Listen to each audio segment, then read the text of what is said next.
Welcome in Nissan's digital. आज हम लेके आए हैं राजस्थान बोर्ड का 10th का पेपर, जिसमें हम आपको दिखाएंगे कि ये हमारे पास है टेस्ट सीरीज के पेपर और ये है राजस्थान बोर्ड का पेपर। और टेस्ट सीरीज के ज्यादातर जो क्वेश्चंस हैं, जैसे कि तीन माइनर थे और एक मेजर था, उनमें से ज्यादातर क्वेश्चन इस बोर्ड के पेपर में आपके मैच हो रहे हैं। एज इट इज क्वेश्चन जो है वो मैच हो रहे हैं। जैसे क्या कहते हैं, जो मेजर क्वेश्चन है अपने पास, वो भी क्वेश्चन इसके अंदर एज इट इज आ रहा है, जो टेस्ट सीरीज में हमने दे रखा है। तो आज हम यहाँ पे अपन सॉल्व कर रहे हैं राजस्थान बोर्ड का निशांस डिजिटल के प्लेटफॉर्म पर पेपर। ठीक, तो देखो बच्चों, ये अपने पास इंस्ट्रक्शन हो गए और ये है अपना पहला क्वेश्चन। ठीक है, जैसे कि चैप्टर 1 से आपको हर बार ये बताया गया है कि जो बोर्ड का जो पैटर्न है उसी के अकॉर्डिंग हमने टेस्ट सीरीज आपकी ली थी और उसी के बेस पर बोला जाता है कि निशांस डिजिटल जो है एक तरीके से रिजल्ट ओरिएंटेड प्लेटफॉर्म। कैसे कि अगर आप सिर्फ टेस्ट सीरीज ही अगर ज्वाइन करते हो तो उसके माध्यम से भी आप यहाँ पे अपना रिजल्ट जो है थोड़ा सा इंप्रूव कर सकते हो। ठीक है, ओनली जिसके अंदर आपको 3 माइनर टेस्ट पेपर प्रोवाइड किए जाते हैं और एक जो है मेजर। आगामी जो भविष्य में आपके जो पेपर होंगे निशांस डिजिटल से आप जुड़े रहिए, मैं आपको यहाँ पर सॉल्यूशन प्रोवाइड करवाता हूँ। ठीक है, देखो पहला क्वेश्चन है अपने पास कि ये जो अपने नंबर्स दे रखे हैं कि HCF of the number 16 and 20। तो 16 और 20 के जो HCF होगा वो अपन को फाइंड आउट करना है और इसका जो HCF होगा बच्चों वो क्या होगा। देखो 16 के आप जब फैक्टर करोगे तो 16 के फैक्टर होंगे एक तरीके से, नॉर्मली मैं आपको बता दूं 4 into 4, और 20 के जब फैक्टर करोगे आप 5 into 4, तो 4 जो है आपका क्या आ जाएगा, कॉमन आ जाएगा। मतलब इसका जो आंसर होगा वो होगा क्या, 4। ठीक है, अब जो नेक्स्ट क्वेश्चन है कि which of the following is irrational number. आपको ये बताना है कि इनमें से इर्रेशनल नंबर कौन से है। तो ऑब्वियस सी बात है कि 0.5 जो होता है वो एक रेशनल नंबर होता है। 0.5 के ऊपर बार लग रहा है, ये भी क्या होता है, एक रेशनल नंबर होता है। बट ये जो है जिसका डेसिमल एक्सपेंशन जो है टर्मिनेटिंग नहीं, यहाँ पर नॉन टर्मिनेटिंग है और नॉन रिपीटिंग है। इसका मतलब इसका जो आंसर होगा वो क्या होगा, ये सी ऑप्शन इसका सही है, जिसके अंदर जो डेसिमल एक्सपेंशन है वो टर्मिनेट नहीं हो रहा है। उसके बाद क्वेश्चन नंबर 3 है अपना। क्वेश्चन नंबर 3 के अंदर बोल रखा है कि ये जो आपका ग्राफ दे रखा है, इस ग्राफ के अंदर the number of the zeros of the polynomial in the given graph of y is equals to px will be। ठीक है, टेस्ट सीरीज में आपको ऐसे क्वेश्चन बताया गए हैं, मैंने खुद ने वीडियो सॉल्यूशन बनाए हैं, आप लोगों को बताया है कि एक्सरसाइज नंबर 2.1 में से ही क्वेश्चन आता है। तो यहाँ पर अपन को सीधा सीधा यहाँ पर क्या करना है, देखो आप ये जो है एक्स एक्सिस यहाँ पर जो है, यहाँ पर एक बार इस जगह पे टच कर रहा है और एक बार यहाँ पर टच कर रहा है। क्वाड्रेटिक इक्वेशन है, 2 जीरो जो है यहाँ पर होंगे, तो इसका जो आंसर होगा क्या होगा, 2 होगा। ओके, नेक्स्ट पे आते हैं अपन क्वेश्चन पर, क्वेश्चन नंबर 4। क्वेश्चन नंबर 4 में बोल रखा है कि the value of y for the following pair of the linear equation will be.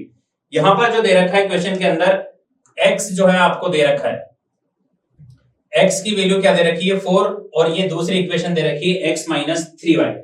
इसको मैं अगर यहाँ पे सोल्व करके बताऊं तो यहाँ पर ये हो जाएगा 4 minus 3y is equals to क्या हो गया, ये 19। ठीक है, किसकी वैल्यू अपन को फाइंड आउट करनी है, क्वेश्चन में बोल रखा है कि द वैल्यू ऑफ y। अब क्या करेंगे, इस 4 को इधर भेजेंगे तो ये माइनस का 3y इज इक्वल्स टू क्या हो जाएगा, 19 माइनस 4। माइनस का था उधर जाके, तो इधर प्लस का था उधर जाके माइनस हो गया, तो यहाँ पर क्या बचा, ये 15 बचा। तो y की जो वैल्यू आएगी वो आएगी इस तरीके से, माइनस का 3 नीचे जाएगा, कट जाएगा ये, और वैल्यू बनेगी क्या, इससे ये कटेगा माइनस के 5 टाइम। मतलब आंसर होगा अपना क्या, माइनस का 5। प्लस माइनस का ध्यान रखना है, आप लोगों को पहले भी बताया जा चुका है। अब आते हैं नेक्स्ट क्वेश्चन पर। सीधा सीधा फॉर्मूले बेस्ड क्वेश्चन है कि the sum of n term of AP a plus d a plus 2d, एक तरीके से ये क्या दे रखा है आपको, यहाँ पर ये जो अपन को दे रखा है वो एक तरीके से क्या दे रखा है कि नंबर ऑफ टर्म्स दे रखी है a1 a2 a3। इसका सम का फॉर्मूला देखना है अपन को। तो इसका सम का जो फॉर्मूला होता है ये रहा यहाँ पर, Sn is equals to n by 2 2a plus n minus 1 और d। ठीक है, तो इसका जो डी ऑप्शन है ये इसका करेक्ट होगा। नेक्स्ट क्वेश्चन पर देखते हैं। क्वेश्चन में बोल रखा है कि if the first term of AP is 11, AP की फर्स्ट टर्म दे रखी है आपको 11 and the 10th term is 20, then the sum of its 10 term will be। Question में पूछा है कि S10 क्या होगा। ठीक है, ये पूछा है अपन से, और दे क्या रखा है अपन को, if the first term of AP, A दे रखा है इसका कितना, ए दे रखा है 11, ठीक है, एंड 10th टर्म मतलब A10 भी जो है वो दे रखा है आपको कितना 20। तो क्वेश्चन में पूछा है कि इसके 10 टर्म का जो सम होगा वो क्या होगा। तो यहां पे अपन इसको थोड़ा सा कैलकुलेट करके देखते हैं। देखो क्वेश्चन में अपन को जो दे रखा है वो दे रखा था कि a इज इक्वल टू, तो दे रखा है कितना 10, A10 अपन को देखना होगा कि a प्लस 9d है ये, और पता करना है S10। ठीक है, मैं क्वेश्चन वापस रिपीट कर रहा हूं। क्वेश्चन में a की जगह पर दे रखा अपन को कितना 11, यहां पर ये जो वैल्यू है वो कितनी दे रखी है, a की वैल्यू दे रखी है 11, A10 होगा अपना a प्लस 9d, और ये भी अपन को क्वेश्चन में दे रखा है, क्या दे रखा है कि 20, इसकी वैल्यू कितनी दे रखी है यहाँ पर 20 दे रखी है। ठीक है, तो यहां से पहले अपन क्या पता करेंगे, इसका डिफरेंस पता करेंगे। डिफरेंस जैसे यहाँ पर नहीं भी पता करे तो ये n/2 a प्लस an, ये वाला फॉर्मूला अपन जो है अप्लाई कर सकते हैं। जैसे n की जगह पर क्या लिखेंगे अपन, यहाँ पर 10 लिखेंगे तो ये 10/2 हो गया, 10/2। उसके बाद a जो है वो कितना दे रखा था 11, प्लस ये जो दे रखा है वो दे रखा है कितना 20। ठीक है, सीधा सीधा फॉर्मूला अप्लाई हो रहा है। इसको यहां से अपन कट कर देंगे 5 टाइम, इसको ऐड करेंगे तो ये कितना होगा 31, तो ये 5, ये 155।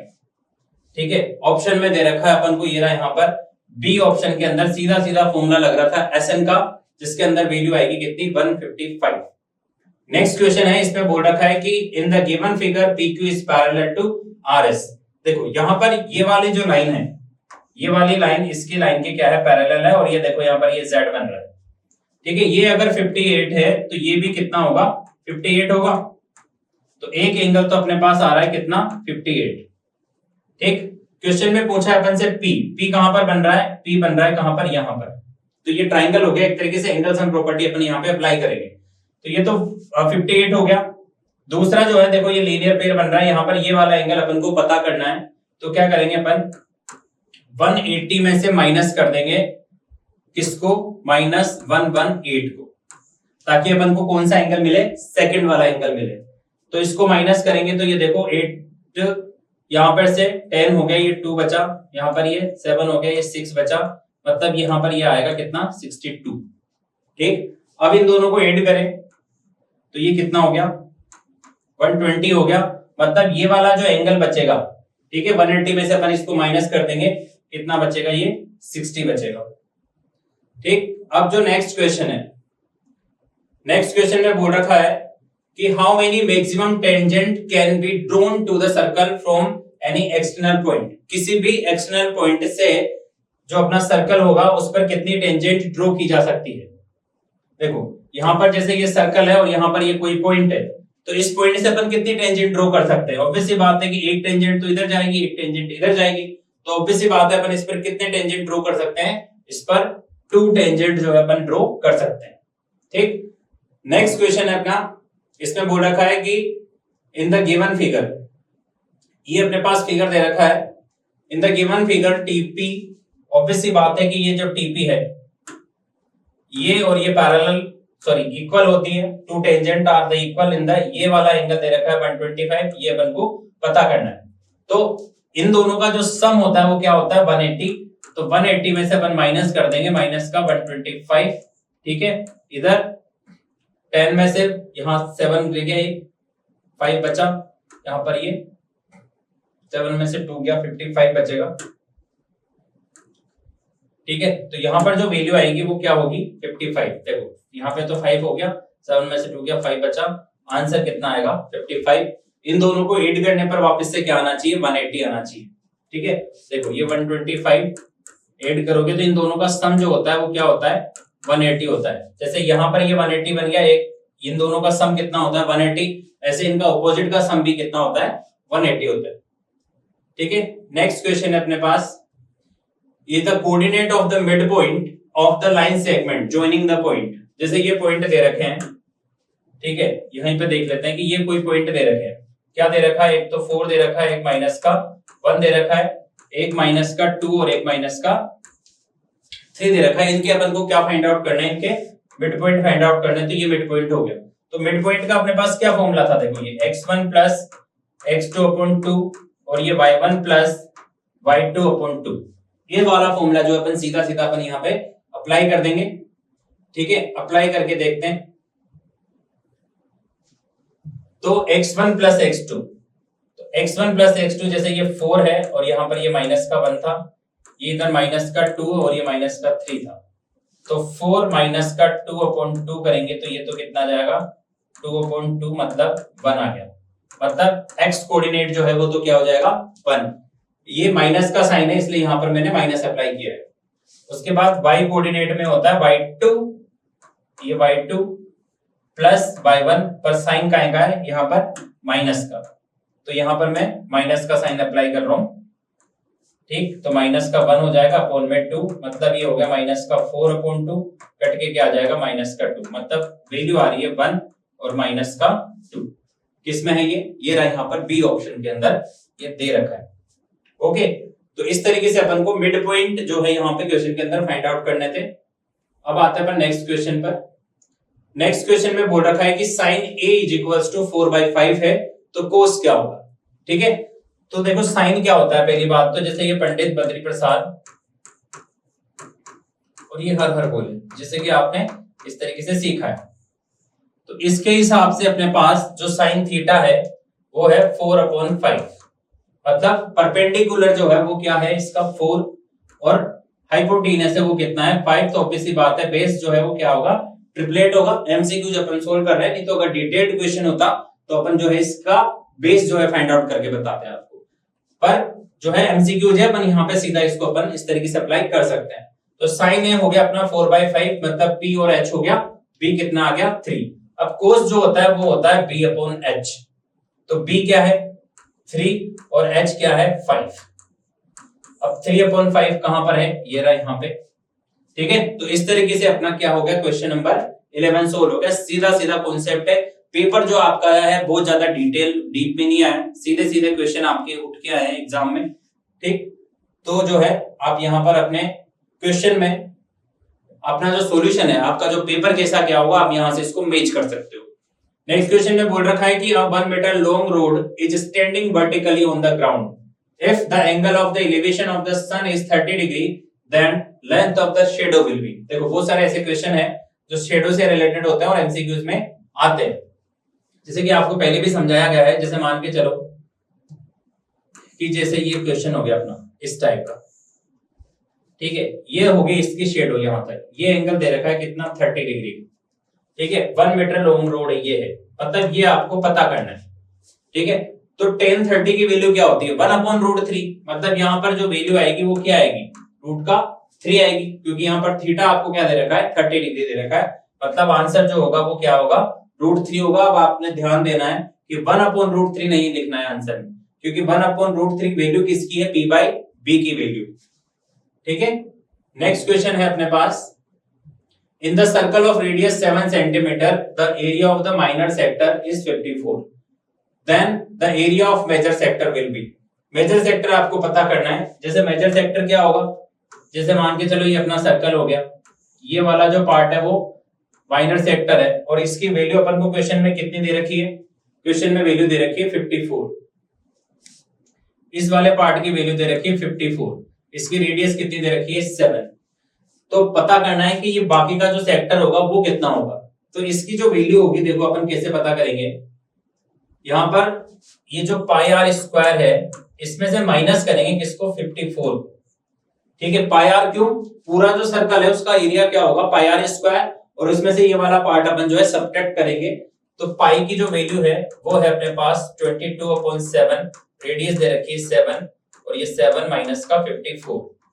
ठीक, अब इस 7 से तो ये 7 कैंसिल हो गया, इसको आप मल्टीप्लाई करोगे 7 2 14 और ये 114, ये 154 ये आएगा 54, ये कट के क्या आ जाएगा बच्चा, ये आ जाएगा 100। ठीक, तो अपना जो आंसर है वो क्या होगा, अपना आंसर होगा कितना, इसमें क्वेश्चन में दे रखा है 100। ठीक है, किस तरीके से कैलकुलेट किया मैंने आपको समझाया अभी। नेक्स्ट क्वेश्चन में बोल रखा है कि the total surface area of a solid sphere of the radius r, मतलब सीधा सीधा फॉर्मूला बेस्ड क्वेश्चन था कि आपको वॉल्यूम बताना है, सॉरी सरफेस एरिया बताना है किसका, यहाँ पर क्वेश्चन में दे रखा है क्या, सरफेस एरिया। तो ऑब्वियसली बात है सरफेस एरिया क्या होता है, 4 पाई आर स्क्वायर होता है। कंफ्यूज नहीं होना है।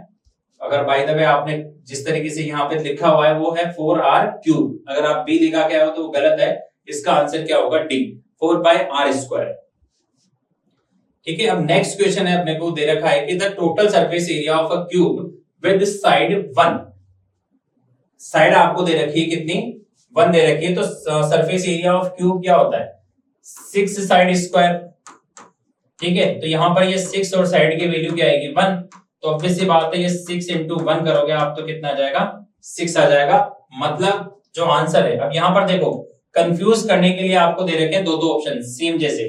6 जो है इसमें भी है बेटा और 6 इसमें भी है, पर आपको यहाँ पर क्या देखनी है, यूनिट देखनी है। तो आपने जो भी देखा, ठीक है, अब अपन मैच कर रहे हैं क्वेश्चंस को। तो अगर आपने इस ऑप्शन को देख लिया वो जल्दबाजी में तो वो गलत हो जाएगा। गलत क्यों हो जाएगा, पूछा क्या है आपसे, सरफेस एरिया, और ये जो लगता है बेटा वो किस में लगता है, वॉल्यूम में लगता है। ठीक है, तो आंसर आएगा आपका क्या, 6 सेंटीमीटर स्क्वायर। मतलब एरिया जो हमेशा होता है वो किस में होता है, स्क्वायर में होता है। चलो नेक्स्ट क्वेश्चन है अपने पास। क्वेश्चन दे रखा है कि ये the mode of the following frequency distribution will be.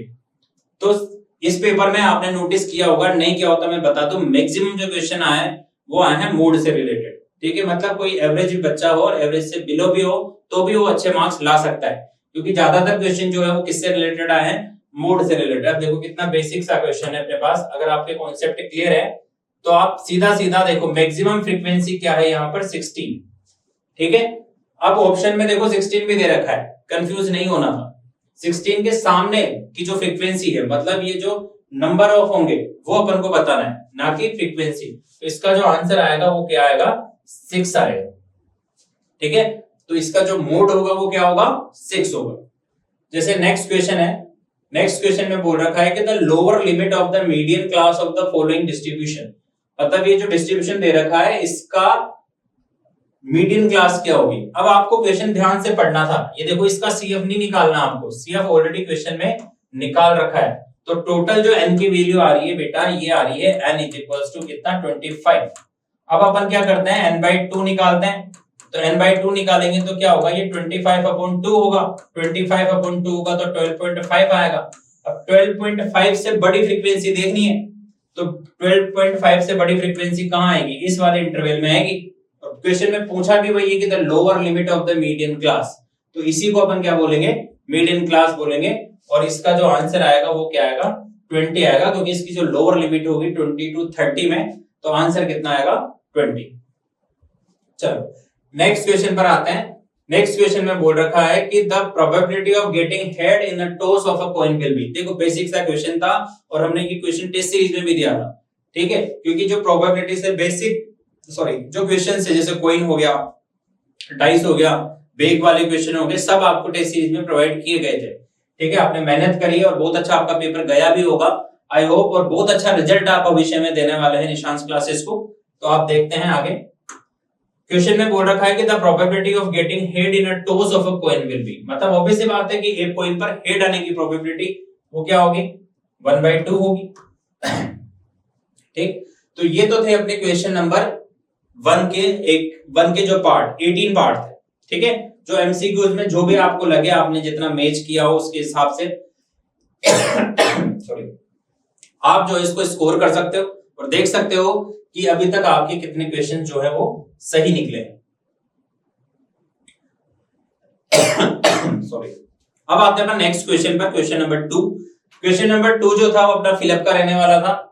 Obviously बात है आपको बहुत अच्छे से प्रैक्टिस करवाएंगे। ये बच्चे अक्सर मुझसे बोला करते थे कि सर आप इतने हार्ड पेपर क्यों बनाते हो। बेटा पेपर हार्ड इसीलिए बनाए जाते हैं क्योंकि जब आप बोर्ड का पेपर फेस करो तो आपको वो बिल्कुल ज्यादा हार्ड नहीं लगे, क्योंकि इससे सिमिलर क्वेश्चन आप ऑलरेडी जो है अटेम्प्ट कर चुके होते हो। ठीक है, तो ऑब्वियस है कि आपको पेपर अच्छा लगा होगा और आप बहुत अच्छा स्कोर भी आप करोगे। यहाँ पर पहला क्वेश्चन है एमसीक्यूज का कि सेम टू सेम, ये भी क्वेश्चन जो है टेस्ट सीरीज के पेपर में था कि the quadratic equation of the has 2 equal roots. 2 equal root कब होते हैं, जो 3 सिचुएशन थी। ऑब्वियसली बात है कि ये क्या हो गया कि b² - 4ac अगर इक्वल टू क्या होता है, 0 होता है, तो उस सिचुएशन में क्या होते हैं, 2 इक्वल रूट होते हैं। मतलब आपका जो फिलअप होगा उसमें आंसर क्या लिखना है आपको, b square minus 4ac is equal to 0।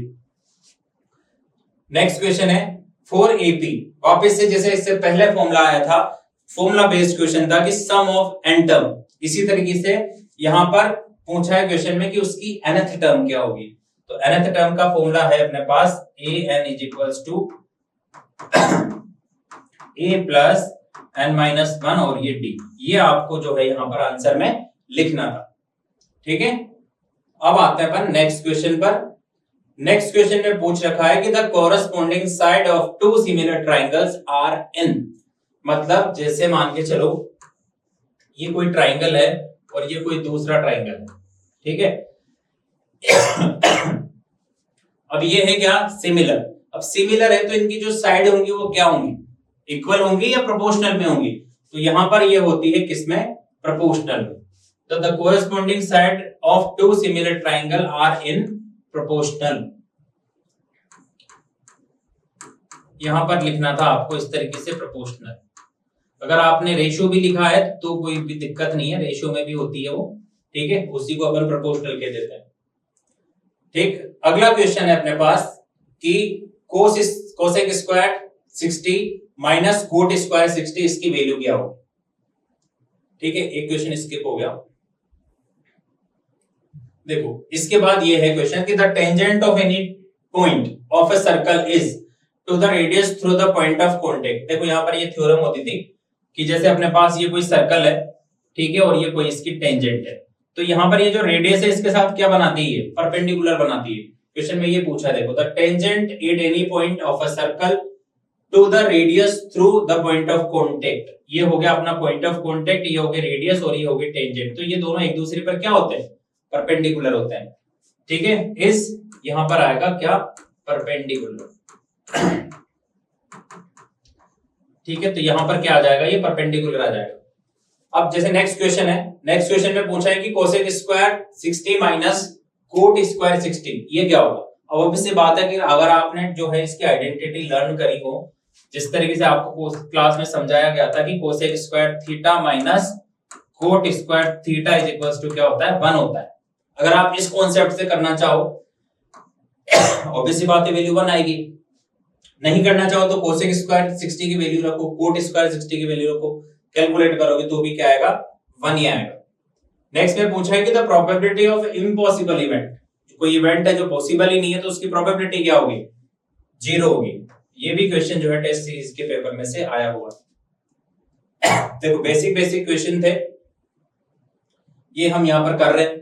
सारे क्वेश्चन में यहाँ पर आपको सॉल्व करवाऊंगा, जो भी आप करके आए हो आप यहाँ पर मैच कर सकते हो। क्वेश्चन नंबर फर्स्ट है अपना कि वेरी शॉर्ट टाइप आंसर है ये।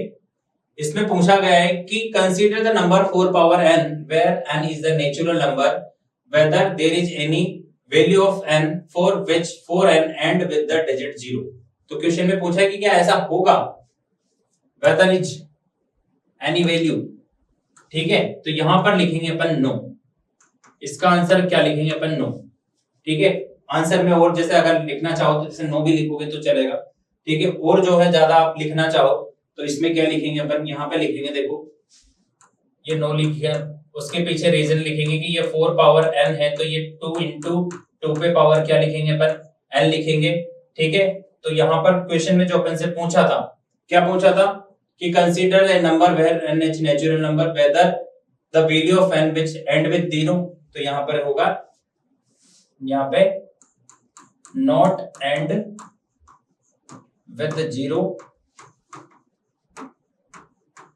ठीक है। इस तरीके से आप जो है यहाँ पे ये लिख सकते हो, क्योंकि ये 0 पर एंड नहीं होगा। थोड़ा डिटेल में जाए तो 0 पर एंड कैसे होता है, देखो 6 पावर n का एक क्वेश्चन था अपने पास टेक्स्ट बुक में, उसी से रिलेटेड है। यहाँ पे 4 पावर n आ रहा है, ठीक है।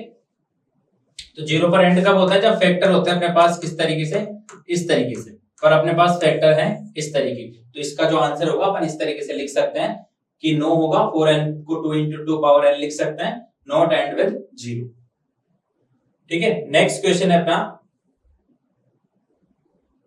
क्वेश्चन में दे रखा है कि ये जो express the number 144 is the product of its prime factor. तो क्या करना है, 144 के क्या करना है, प्राइम फैक्टर करना है। ये तो सभी बच्चों ने अटेम्प्ट कर ही लिया होगा, बता देता हूं मैं। 144 है, इसको क्या करोगे आप 2 से डिवाइड करोगे तो ये हो गया 72, फिर 2 से डिवाइड करोगे तो क्या हो जाएगा 36, फिर 2 से डिवाइड करोगे तो क्या हो जाएगा 18, फिर 2 से डिवाइड करोगे तो क्या आएगा 9, फिर 3 से करेंगे तो 3 और फिर 3 से करेंगे तो 1।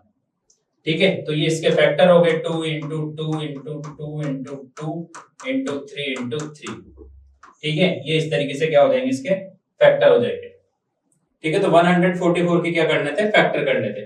अब नेक्स्ट क्वेश्चन है, इसमें बोल रखा है कि if alpha and beta are the zeros of quadratic polynomial then write the relation between. देखो बहुत सारे क्वेश्चन ऐसे आए हैं जो सिर्फ फॉर्मूले पे बेस्ड है। ठीक है, आपने अभी तक नोटिस किया होगा एपी के दोनों फॉर्मूले यहाँ पे पूछ लिए गए हैं। जो डिस्क्रिमिनेंट वाला क्वेश्चन था अपना कि इक्वल रूट कब होते हैं, वो आपसे फॉर्मूला बेस्ड क्वेश्चन था। सरफेस एरिया ऑफ क्या कहते हैं स्फीयर वाला जो क्वेश्चन था वो भी फॉर्मूला बेस्ड था। मतलब अगर आप सिंपली फॉर्मूले भी रट के जाते हो वहां पे एग्जाम में तो भी अच्छे मार्क्स ला सकते हो, मतलब कुछ मार्क्स तो ला ही सकते हो। चलो नेक्स्ट अपन देखते हैं कि रिलेशन। तो रिलेशन में ये जो है आपका ये था ही सही, alpha plus beta is equals to minus B upon A और alpha beta is equals to ये सी अपॉन ए। तो ये रिलेशन होता है जीरोस और उसके बीच में। तो ये सीधे सीधे 1 मार्क्स का क्वेश्चन था, ये आपको सॉल्यूशन में लिख के आना है। या देखो रिलेशन लिखना है तुमको between zeros and the coefficient. जैसे हम नेक्स्ट क्वेश्चन है, नेक्स्ट क्वेश्चन में पूछा है कि ये जो इक्वेशन बन रही है इसका क्या सॉल्यूशन होगा। तो इसका सॉल्यूशन मैं आपको करा देता हूं, आप मैच करना कि आप क्या करके आए हो। x plus y is equals to 5 है, x plus y is equals to 5 है। दूसरी इक्वेशन है अपने पास क्या, x minus y is equals to 1, x minus y is equals to 1। अब देखो जो भी सिंपलीफाई वाला मेथड है तो कौन सा मेथड यहाँ पे लगाएंगे अपन, एलिमिनेशन मेथड लगाएंगे। सीधा सीधा आप क्या कर दो, इसको प्लस कर दो, ये तो हो गया कैंसिल। तो 2x इज इक्वल्स टू क्या हो जाएगा 6x सॉरी x की वैल्यू आ गई कितनी 3। ठीक है, अब इस x की वैल्यू को जैसे ये इक्वेशन नंबर 1 है, ये इक्वेशन नंबर 2 है, तो इसको आप पुट कर दो किसके अंदर, पुट इन इक्वेशन नंबर 1 में कर दो। तो 1 में करोगे आप तो 3 plus y is equals to क्या हो जाएगा 5। तो y की वैल्यू क्या हो जाएगी 5 माइनस 3 मतलब 2। आपका जो आंसर होगा, आंसर हो गया क्या x इज इक्वल्स टू तो 3 है और y इज इक्वल्स टू क्या है 2। इस तरीके से आप फाइनल जो है उसको आंसर करके लिख सकते हो।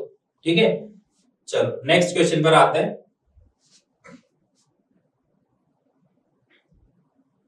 नेक्स्ट क्वेश्चन पर आते हैं अपन। तो नेक्स्ट क्वेश्चन में क्या दे रखा है, क्वेश्चन था अपना कि ये जो एपी दे रखी है, find the number of term in the series whose last term is 19। मतलब एपी की आपको क्या दे रखी है, लास्ट टर्म दे रखी है और इस लास्ट टर्म की आपको क्या फाइंड आउट करनी है, find the number of term, मतलब एन आपको इसका फाइंड आउट करना है। ठीक है, तो मैं आपको यहां पे करके बताता हूं। क्वेश्चन था अपना 1 3 5। ठीक है, और जो है लास्ट टर्म के लिए क्या दे रखा है 19 दे रखा है, यहां पर दे रखी है 19।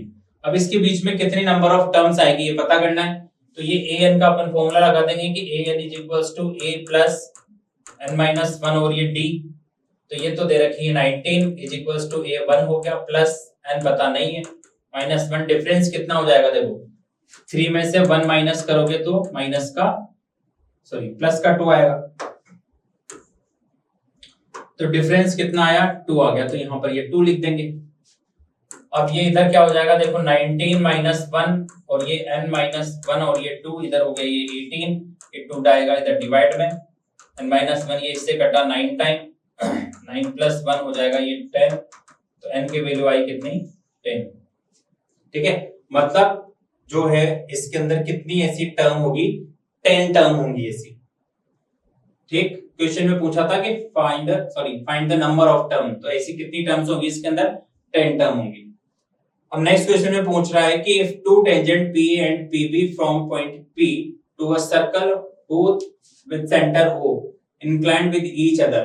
देखो मैं क्वेश्चन बना के बताता हूं। जैसे ये अपना हो गया सर्कल, अब टेंजेंट है यहां से एक, तो ये हो गई इधर, एक हो गई इधर, ये हो गया अपना P पॉइंट, ये हो गया इधर A पॉइंट और यहां पर ये P point.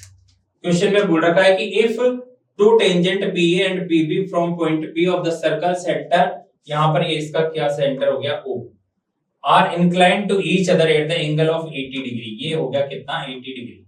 Then find the value of POA। देखो ये वाला जो एंगल है वो आपको पता करना है, तो ये वाला एंगल आएगा कितने डिग्री का, 50 डिग्री का। देखो ये सा जो क्वेश्चन था शायद से एमसीक्यूज के अंदर था अपनी जो बुक के अंदर, ठीक है, पर यहाँ पर जो है आपको दे रखा है इसमें शॉर्ट आंसर टाइप में, तो इसका जो आंसर आएगा वो क्या आएगा, 50 आएगा। तो इसको आप कैसे लिखोगे 50, तो इसको 50 लिखोगे क्या, जैसे आप जो भी लिख के आए हो कि angle P plus angle O जो है इनका सम होगा कितना, 180। तो पहली बात तो एंगल O जो है वो पूरा आपका कितना हो गया, 180 माइनस 80 मतलब कितने डिग्री का, 100 का। और ये दोनों एक दूसरे के क्या होते हैं, कॉन्ग्रुएंट होते हैं, तो मतलब ये लाइन उसको इक्वल पार्ट में डिवाइड करेगी, मतलब ये आपका आंसर आएगा कितना, सॉरी कितना आएगा, 50 आएगा। चलो नेक्स्ट क्वेश्चन की तरफ बढ़ते हैं। नेक्स्ट क्वेश्चन में बोल रखा है कि find the distance between the 2 point. अब सीधा सीधा डिस्टेंस फॉर्मूला आपको अप्लाई करना है। देखो इसके अंदर डिस्टेंस फॉर्मूला अपन अप्लाई करते हैं, तो ये हो गया x2 माइनस x1 का होल स्क्वायर, तो x2 क्या हो गया, ये हो गया 7 माइनस ये माइनस माइनस प्लस हो जाएगा इसका स्क्वायर, प्लस y2 कितना है 2 माइनस ये 4 का स्क्वायर। देखो क्या करा मैंने, x2 माइनस x1 का square plus y2 minus y1 का स्क्वायर के फॉर्मूले में यहाँ पर वैल्यू डाल दी। तो ये इसको क्या करेंगे अपन, सोल्व करेंगे। तो 7 और 3 तो हो गया ये 10 का स्क्वायर प्लस 2 में से ये गया तो माइनस का 2 बचेगा, ये इधर हो जाएगा कितना 100, इधर ये हो जाएगा 4, मतलब वैल्यू आई कितनी 102। रूट के अंदर इस तरीके से अपन इसको लिख सकते हैं। तो ये था अपना डिस्टेंस फॉर्मूला। अब जो नेक्स्ट क्वेश्चन है कि साइन ए और cosec A plus sec A upon cos A, इसका आंसर क्या आएगा। चलो इसको मैं सोल्व करके बताता हूं।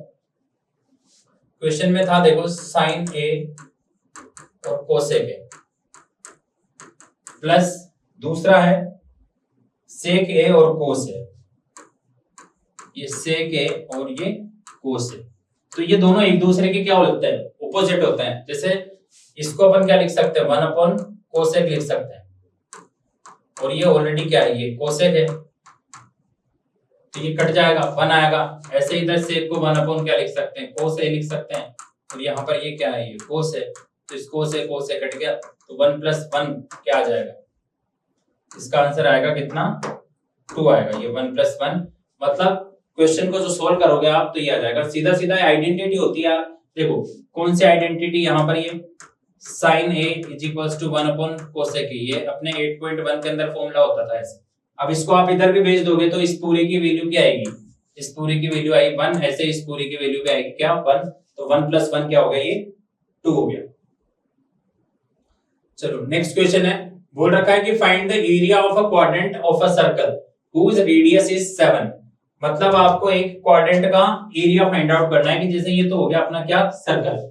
अब इस सर्कल के अंदर कितने क्वाड्रेंट बनेंगे, ये इस तरीके से 4 क्वाड्रेंट बनेंगे। अब ये जो एक क्वाड्रेंट बन रहा है इस वाले पार्ट का आपको क्या पता करना है, इसका एरिया पता करना है। तो एक क्वाड्रेंट का एरिया क्या होगा, पूरे सर्कल का आप क्या कर सकते हो, इस तरीके से लिख सकते हो आप इसको, एरिया ऑफ क्वाड्रेंट क्या हो गया, ये पाई आर स्क्वायर, और साथ में ऐसे ये 1/4 लिख सकते हो, ठीक है। अगर ऐसे नहीं लिखना चाहो तो ये पाई आर स्क्वायर थीटा अपॉन 360 करके लिखोगे तो भी वही बात है, क्योंकि यहाँ पर थीटा की जगह पर क्या लिखना पड़ेगा आपको 90। तो पाई की वैल्यू हो गई कितनी 22/7, रेडियस दे रखी है 7 इंटू ये 7 इंटू थीटा की जगह पे क्या रखोगे 90 अपॉन ये 360, तो ये ऑब्वियसली कट के क्या आएगा 4 टाइम ही कटेगा, तो ये 7 से 7 कट गया, वैल्यू बच रही है 22 इंटू 7 अपॉन क्या हो जाएगा, ये 4 हो जाएगा, ठीक है। इससे भी काट दो इसको 2 टाइम और ये 11 टाइम, मतलब ये आएगा 77/2। चाहो तो आप इसको डिवाइड कर सकते हो, फ्रैक्शन में लिख सकते हैं अपन, या फिर जो है डेसिमल में भी अपन लिख सकते हैं, ठीक है।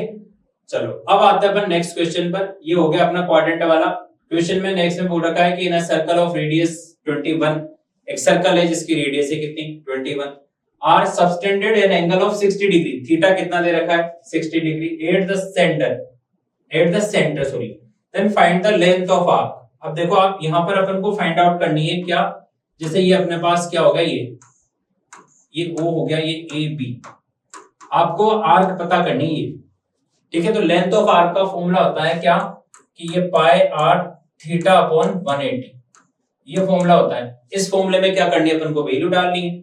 तो क्या क्या दे रखा है आपको, रेडियस दे रखी है 21 और थीटा दे रखा है 60। तो पाई तो हो गया क्या 22/7, रेडियस क्या थी 21 इंटू थीटा क्या था 60 और ये अपॉन में क्या हो जाएगा 180। ये दे रखा था, वापस चेक कर लेता हूं मैं 21 और 60, इसको क्या करेंगे कैलकुलेट कर देंगे। देखो ये कैलकुलेट हो गया, 0 से तो 0 कट गया, 6 से ये 3 टाइम कटेगा, ये इससे 3 टाइम कटेगा, इस 3 से ये 3 भी कट गया, क्या बचा 22। मतलब अगर क्वेश्चन सेंटीमीटर में दे रखा है तो इसको आपको क्या करना पड़ेगा सेंटीमीटर में ही लिखना पड़ेगा।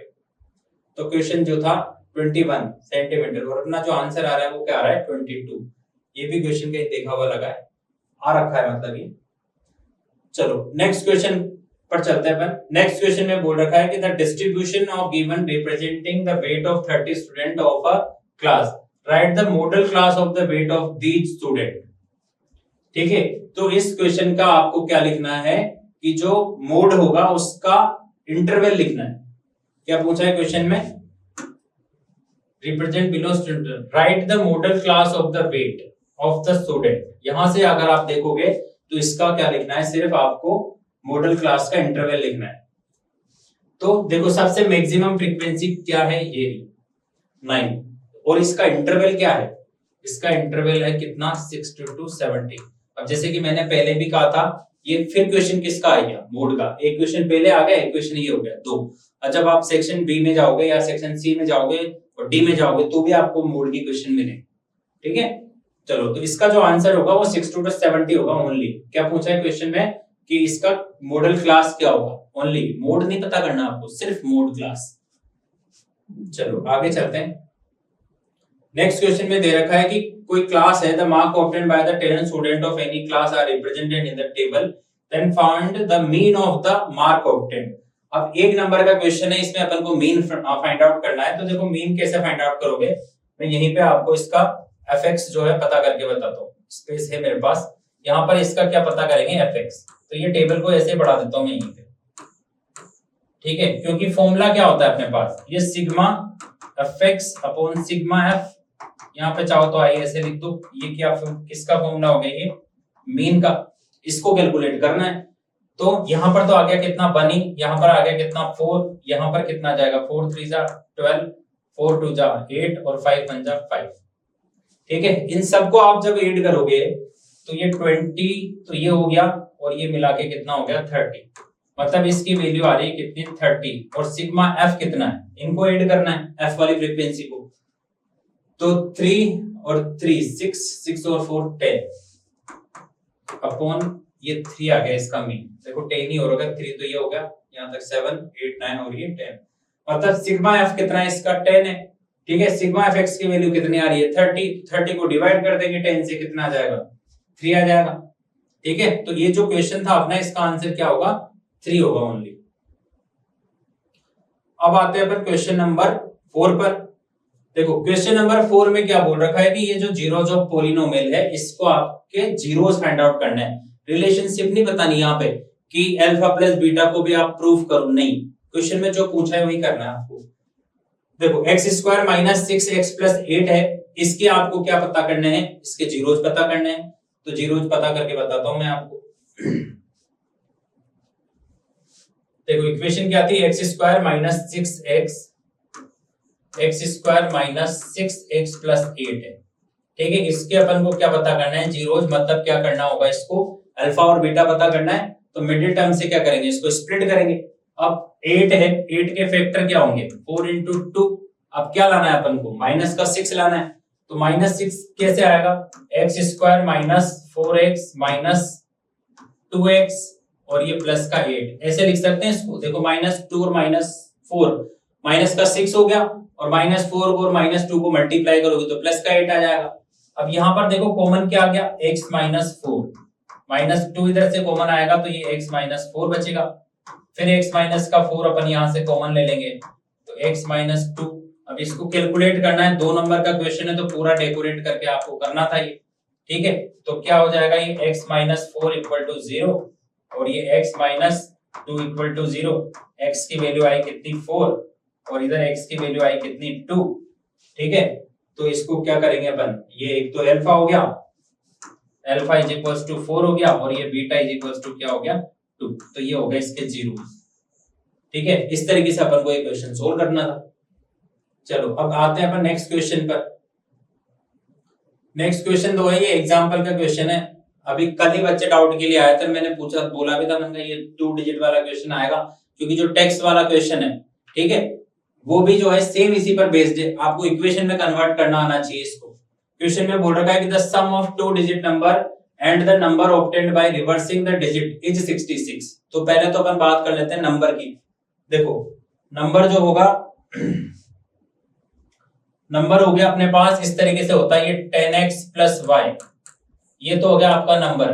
इसको आप जब रिवर्स करोगे तो ये 10y प्लस क्या हो जाएगा x, और ये किसके इक्वल है 66 के इक्वल है। एक इक्वेशन तो पहली बनेगी कहां से, यहां से, एग्जांपल का क्वेश्चन था ये। ठीक है, तो ये तो हो गया कितना 11x प्लस ये हो जाएगा इधर 11y इज इक्वल्स टू कितना 66। 11 जो है वो कॉमन ले लिया, x plus y is equals to क्या हो गया 66, और ये इससे कट जाएगा तो क्या बनेगा ये x plus y is equals to 6। एक इक्वेशन तो ये यहां से आ गई। ठीक है, पहली जो लाइन बोल रहा था। सेकंड लाइन में बोल रखा था कि express the problem as the linear equation in 2 variable. अब देखो 2 नंबर का क्वेश्चन है। मैं खुद सोच रहा था कि मैंने कहा और ज्यादा बहुत आगे करवा रखा होगा, नहीं करवा रखा है। सिर्फ आपको क्या करना है, इसको लीनियर इक्वेशन में कन्वर्ट करना है। तो ये लीनियर इक्वेशन में कन्वर्ट हो गया। देखो x plus y is equals to 6, सीधा सीधा यही करना है आपको। ठीक है, वापस से पढ़ो। The sum of 2 digit number and the number obtained by reversing digit is 66। ठीक है, इसकी अपन को क्या करनी है इक्वेशन। अभी जैसे एग्जांपल में था तो पूरा करवा रखा था, पर देखो यहाँ पे 2 नंबर का अपना क्वेश्चन था, तो इसमें सिर्फ आपको क्या बनानी है इक्वेशन। पेपर जो इतना ज्यादा लेंथी नहीं था।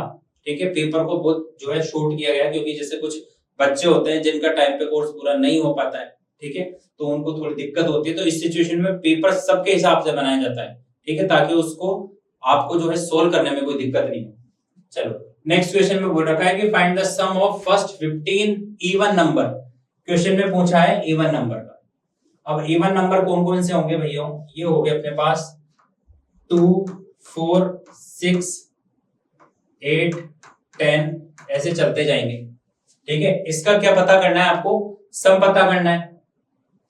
तो इसमें अपन क्या करेंगे, देखो फॉर्मूला लगा देते हैं। मैं यहाँ पे सोल्व करा रहा हूं, ये 2, 4, 6, 8, 10 ये ऐसे बढ़ते जाएंगे। ठीक है, n इज इक्वल टू कितना है 15। ये Sn का फॉर्मूला लगाएंगे अपन, तो ये हो गया अपना n/2, ये 2a प्लस n-1 और ये d। ठीक है, ये फॉर्मूला अपन यहाँ पर अप्लाई कर देंगे।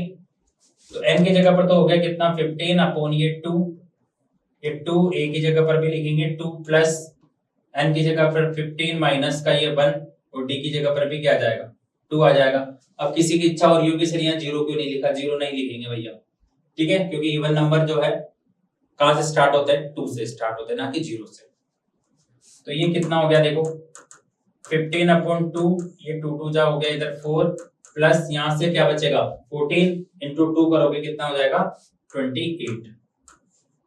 ठीक है, तो ये 15 अपॉन 2 इंटू ये हो जाएगा इधर 32, इस 2 से काट दो इसको 16 टाइम, मतलब 15 इंटू 16, और जो है यहाँ पर आंसर आ जाएगा। ठीक है, तो इसका सम जो होगा वो क्या होगा, इस तरीके से निकालना अपन को। अब आता है पर क्वेश्चन नंबर 7 पर। क्वेश्चन नंबर 7 में बोल रखा है कि ये जो डायग्राम दे रखा है आपको, इसके अकॉर्डिंग क्या पता करो आप एडी। तो इसमें यहाँ पर एडी देखो कहां बन रहा है, यहाँ पर। ठीक है, मैं सीधा सीधा आपको रेशियो के हिसाब से बता रहा हूँ। बुक का क्वेश्चन है x अपॉन ये 7.2 इज इक्वल्स टू 1.8 अपॉन ये हो गया 5.4। इसको जो है आपको कैलकुलेट करना था। ठीक है, तो थोड़ी देर के लिए मैं इनके डेसिमल हटा देता हूं, और थोड़ी देर के लिए क्या हटा ही देता हूं।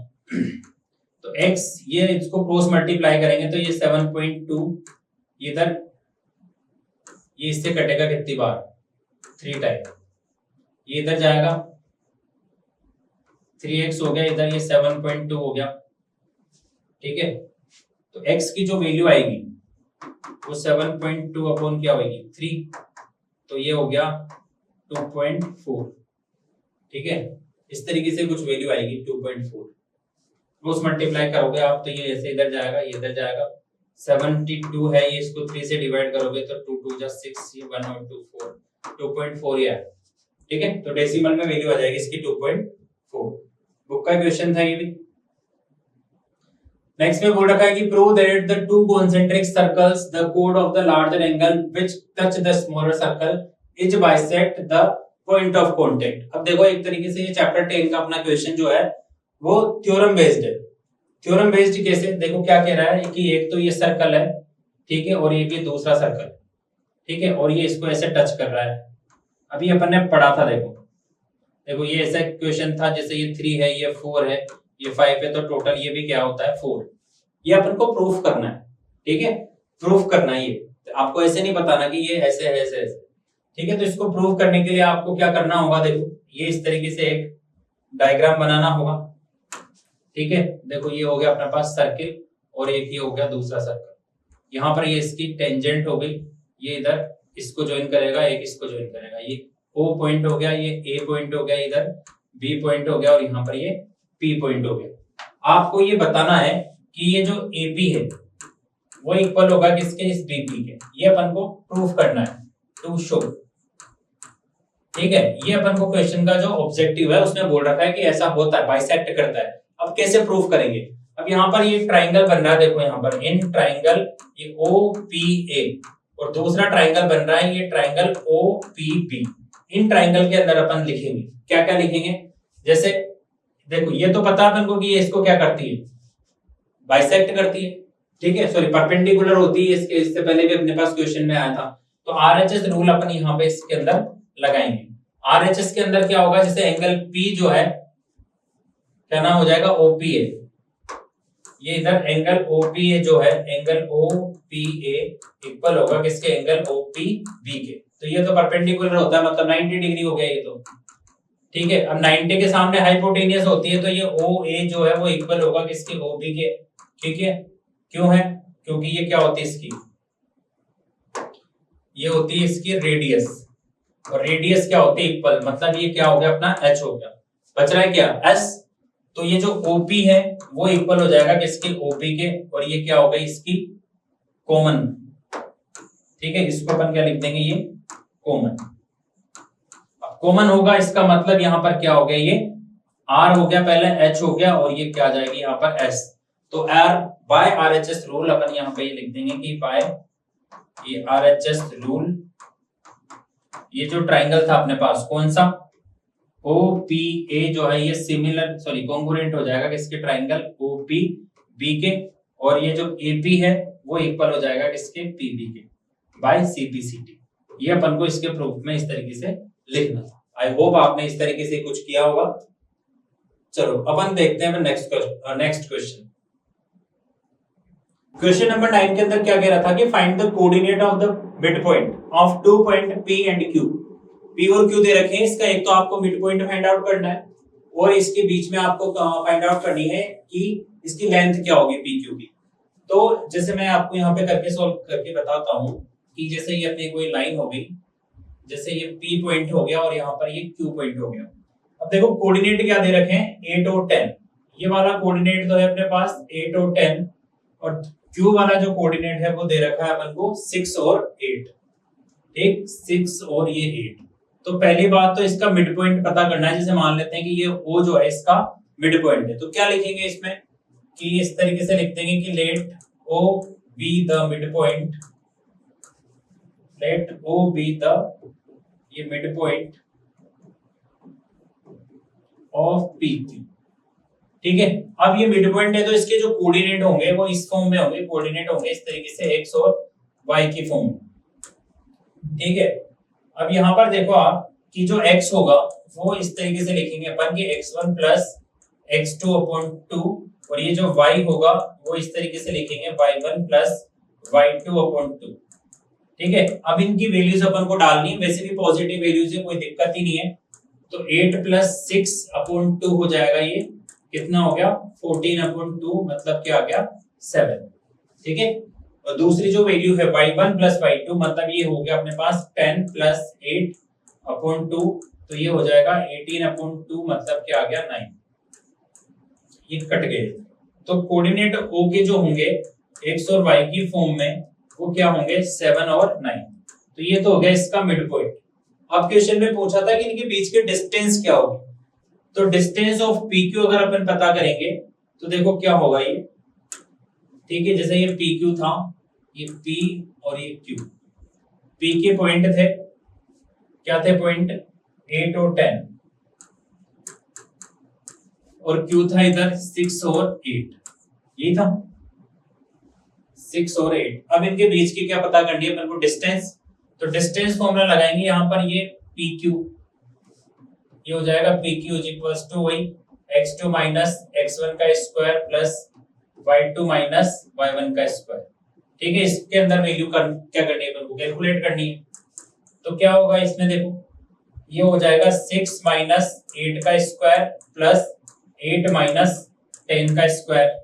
6 माइनस 8 करोगे तो क्या होगा, माइनस का 2 का स्क्वायर हो जाएगा, इधर भी माइनस के 2 का स्क्वायर हो जाएगा, क्या आएगा 2 का स्क्वायर 4, इधर भी क्या आएगा 4, ये रूट के अंदर क्या आया 8 आया, मतलब इसको क्या लिखेंगे अपन 2√2 लिखेंगे, ठीक है। तो इस तरीके से इनके बीच की जो डिस्टेंस है इस तरीके से कैलकुलेट कर देंगे। अब जो नेक्स्ट क्वेश्चन है, नेक्स्ट क्वेश्चन में बोल रखा है कि देखो 2 sin square 30 plus 4 tan 45 upon में है 2 sec 60, तो इसको अपन को कैलकुलेट करना है। तो कैलकुलेट करने से पहले इनकी वैल्यूज अपन को पता होनी चाहिए, ठीक है। देखो क्या क्या था क्वेश्चन में, एक तो है 2 sin स्क्वायर 30, क्या है 2, यहां पर है ये sin square 30 plus next value है अपने पास 4 tan 45, ये 4, ये 10 और ये इधर 45, ठीक, अपॉन में है कितना 2 sec स्क्वायर 60, ये 2 sec 60 ना कि स्क्वायर, ठीक है, ओनली 60 है, मतलब इसको अपन को कैलकुलेट करना है, ठीक है। तो यहां पर देखो मैं इधर वैल्यू लिखता हूं अलग से, यहां पर कि sin जो 30 होता है वो तो होता है 1/2, ठीक है, और tan 45 होता है कितना 1, और sec 60 होता है कितना, ये होता है 2, ठीक है, क्योंकि sin 60 जो है किसका उल्टा होगा, सॉरी sec 60 cos 60 का होगा, cos और sin एक दूसरे के क्या होते हैं, कॉम्प्लीमेंट होते हैं, मतलब यहाँ पर हो जाएगा ये 2 sin की जगह पर ये आ गया 1/2 का स्क्वायर प्लस यहाँ पर 4 और यहाँ पर ये 1 अपॉन में ये 2 sec 60 की वैल्यू कितनी आ रही थी, ये 2 आ रही थी। इसको अपन को क्या करना है, कैलकुलेट करना है। तो इसको कैलकुलेट करना है तो देखो ये क्या होगा कि 2 तो एज इट इज रह गया, ये 2 तो हो गया एज इट इज, ये हो जाएगा 1/4 प्लस 4 अपॉन में यहाँ पर भी क्या हो जाएगा 4, इसको कैलकुलेट करना है। ये इससे गया 2 टाइम, मतलब 1/2 प्लस 4 अपॉन में 4, इसको कैलकुलेट करना है। अब इसको कैलकुलेट करना है तो देखो इसका एलसीएम लेंगे तो यहाँ पे आएगा कितना 2, यहाँ पर है ये 1 प्लस 8 हो जाएगा, ठीक है, अपॉन में क्या है ये 4। अब इसको अपन क्या लिख सकते हैं, इसको लिखेंगे 9/2 अपॉन में है ये 4, तो ये हो जाएगा 9/2 इंटू 4/1, तो ये 1/4, मतलब टोटल क्या बन जाएगा ये 9/8 बन जाएगा, 4/1 का 1/, देखो इसको क्या करते हैं मैंने रेसिप्रोकल कर दिया। तो इस तरीके से अपन को कैलकुलेट करना है इसको। तो ये हो गया अपना क्वेश्चन नंबर 10। अब आते हैं अपन क्वेश्चन नंबर 11 पर। क्वेश्चन नंबर 11 देखो बुक का ही क्वेश्चन है, बस डिजिट चेंज कर रखी है। क्वेश्चन में बोल रखा है कि horse is tied to a peg at one corner of a square shaped grass field of side 15 meter by mean of a 5 meter long rope। देखो जैसे इस तरीके से अपने पास क्वेश्चन हो गया, ये एक स्क्वायरिक फील्ड हो गया, ठीक है, और यहाँ पर ये जो है फोर्स को टाई कर रखा है और इसकी जो लेंथ है ये इस वाले पार्ट पे ये मूव कर सकता है। तो रेडियस तो है कितनी अपने पास 5, और थीटा जो होगा, थीटा कितना आ जाएगा 90 डिग्री आ जाएगा, ठीक है। तो क्वेश्चन के अंदर अपन को फाइंड आउट करना है क्या है इसका सेक्टर, एरिया ऑफ सेक्टर, जिसमें थीटा अपन क्या लेंगे 90 और रेडियस क्या लेंगे 5 लेंगे। तो यहां पर अपन कैलकुलेट करके देखें तो एरिया ऑफ सेक्टर, तो एरिया ऑफ सेक्टर क्या होगा, ये देखो पाई r² थीटा अपॉन 360, तो पाई की वैल्यू तो वही 22/7 इंटू रेडियस कितनी थी 5 इंटू 5 इंटू थीटा कितना था 90 अपॉन में क्या होगा ये 360। ठीक है, तो ये इससे कट जाएगा कितने टाइम 4 टाइम। ठीक है, अब आगे देखो क्या होगा, ये इससे कटेगा 2 टाइम और ये इधर कटेगा 11 टाइम, मतलब 11 इंटू 25 अपॉन क्या हो जाएगा ये 14 हो जाएगा। ठीक है, अब आगे की जो कैलकुलेशन है, जैसे कि 25 को मल्टीप्लाई करेंगे अपन किससे 11 से, तो ये 11 को मैं मल्टीप्लाई कर दिया किससे 25 से, तो 5 7 275 अपॉन 44। ठीक है, आगे इसको अपन डेसिमल में निकाल सकते हैं। एक तरीका तो ये हो गया। दूसरा तरीका क्या हो गया कि कभी कभी क्या होता है इससे पाई की वैल्यू नहीं लिखनी होती है। ठीक है, तो पाई की वैल्यू नहीं लिखेंगे तो इसको अपन पाई के फॉर्म में भी जो है कैलकुलेट कर सकते हैं। कैसे करेंगे मैं आपको यहाँ पे बताता हूँ। तो देखो क्या होगा, ये आर की जगह पे 5 इंटू 5 इंटू थीटा क्या था 90 और ये इधर कितना था 360 और ये पाई को मैंने पाई रखा, ये इससे कटा कितनी बार 4 टाइम, तो 25 पाई अपॉन क्या हो जाएगा ये 4 हो जाएगा। तो ऐसे भी लिख सकते हैं, तो 25 इंटू 4, चाहो तो इसको और मल्टीप्लाई कर दो। ठीक है, पर यहाँ तक ही ठीक है। पाई की वैल्यू 22/7 अपन लास्ट में भी यहाँ पे रख सकते हैं। अब जैसे नेक्स्ट क्वेश्चन है अपने पास, question number 12, find the median of the following data. ये जो डेटा दे रखा है इसका अपन को क्या पता करना है, मीडियन पता करना है। तो मैं मीडियन आपको यहाँ पे पता करके बताता हूँ। जैसे टेबल है अपने पास, ये इस तरीके से टेबल दे रखी है, यहाँ पर x दे रखा है, f दे रखा है, यहाँ पर इसका क्या पता करना पड़ेगा CF। अब ये जो क्वेश्चन है ना, इससे सेम क्वेश्चन लास्ट ईयर भी आया हुआ है शायद। ठीक है, तो जिसके अंदर जो डेटा दे रखा है, देखो क्या है x 20 25 30, यहाँ पर इसके अंदर 5 का डिफरेंस दे रखा है। देखो 20 है, 25 है, 30 है, 35 है, 40 है और ये 45 है। तो ये तो हो गया अपना क्या x। अब f के बारे में क्या क्या बोल रखा है, देखो f में बोल रखा है 2 8 12, तो एक तो ये 2 8 हो गया, यहाँ पर ये 12 हो गया। आगे बोल रखा है 10 6 और 2, ये 10 6 और 2, तो CF तो आपको निकालना पड़ेगा क्योंकि n चाहिए। अनग्रुप्ड डेटा जो है उसका अपन CF जो है इस टाइप से पता करते हैं। जैसे यहाँ पर ये 2 का 2 आ गया, CF तो वही निकालेंगे जैसे निकालते हैं, ये 8 हो गया, 2 और 8 हो गया, यहाँ पर ये 10, ये इधर हो जाएगा 22, फिर यहाँ पर ये हो जाएगा 32 और ये 6 38 और ये इधर करेंगे 2 को 8 तो ये हो जाएगा 40, मतलब n की वैल्यू आ रही है कितनी 40। अब यहाँ से क्या लिखेंगे, देखो n/2 लिखेंगे, n/2 लिखेंगे तो ये 40/2 करेंगे तो यहाँ पर क्या आएगा 20। अब 20 से मैक्सिमम फ्रीक्वेंसी वो कितनी है, देखो यहाँ पर ये है 22। ठीक है, तो इसकी जो मीडियन होगा, मीडियन होगा इसका कितना 30, तो ग्रेटर देन 220 लिखेंगे तो 22 हो गया, इसके सामने जो फ्रीक्वेंसी है वो कितनी है, यहाँ पर 30 आ रही है, तो आंसर क्या होगा इसका 30 आंसर होगा। ठीक है, चलो अब देखते हैं नेक्स्ट क्वेश्चन। नेक्स्ट क्वेश्चन जो है अपना प्रोबेबिलिटी का क्वेश्चन है, यहीं पे सोल्व कर लेते हैं। क्वेश्चन में लिखा हुआ था कि एक बॉक्स दे रखा है जिसके अंदर 3 तो जो है वो ब्लू बॉल्स हैं और 2 जो है वो व्हाइट बॉल्स हैं और 4 जो है वो इसमें रेड बॉल है, तो टोटल तो कितनी हो गई, देखो 9 बॉल्स हो गई। ठीक है, टोटल कंडीशन क्या होगी 9। अब क्वेश्चन में पूछा क्या है, if the marble is drawn random from the box then what is the probability of that marble is white. तो ये प्रोबेबिलिटी ऑफ व्हाइट जो है वो तो क्या होगी 2/9।